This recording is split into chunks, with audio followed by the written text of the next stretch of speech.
আজকে আমি দুটি শব্দের সঠিক বা প্রমিত উচ্চারণ নিয়ে আপনাদের সঙ্গে কথা বলবো।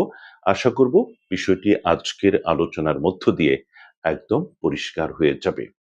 বিশেষ করে প্রচণ্ড গরম পড়লে এ দুটি শব্দ আমাদের খবরে কিংবা বুলেটিনে সবচেয়ে বেশি উচ্চারিত হয়ে থাকে। আর শব্দ দুটি হচ্ছে তাপপ্রবাহ ও দাবদাহ। অনেকেই এ দুটি শব্দের উচ্চারণ ভুল করে থাকেন। তারা বলেন তাপপ্রবাহ, দাবদাহ এমন করে। এ দুটিই কিন্তু সম্পূর্ণ ভুল উচ্চারণ। এটি করা চলবে না।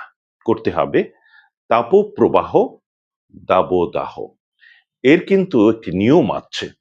বেশ অনেকদিন আগের একটি আলোচনায় আমি নিয়মটি বলেছিলাম এবং তার উদাহরণও দিয়েছিলাম, হয়তো কারো কারো মনেও থাকতে পারে। আমরা জানি যে বাংলা ভাষায় এমন কিছু সমাসবদ্ধ শব্দ বা পদ রয়েছে যেগুলোর আলাদা উচ্চারণে হসন্ত বসে, কিন্তু আমরা যখন সমাসবদ্ধ অবস্থায় উচ্চারণ করে থাকি তখন ওকারান্তে উচ্চারিত হয়। যেমন তাপপ্রবাহ, এই শব্দটি আলাদা করে যখন তাপ বলি তখন কিন্তু পয়ের নিচে একটি হসন্ত আসে। কিন্তু প্রবাহ এই শব্দের সঙ্গে মিলিত হয়ে যখন সমাসবদ্ধ হয় তখন তাকে আমরা বলি তাপপ্রবাহ, অর্থাৎ মধ্যে ওকার আসে।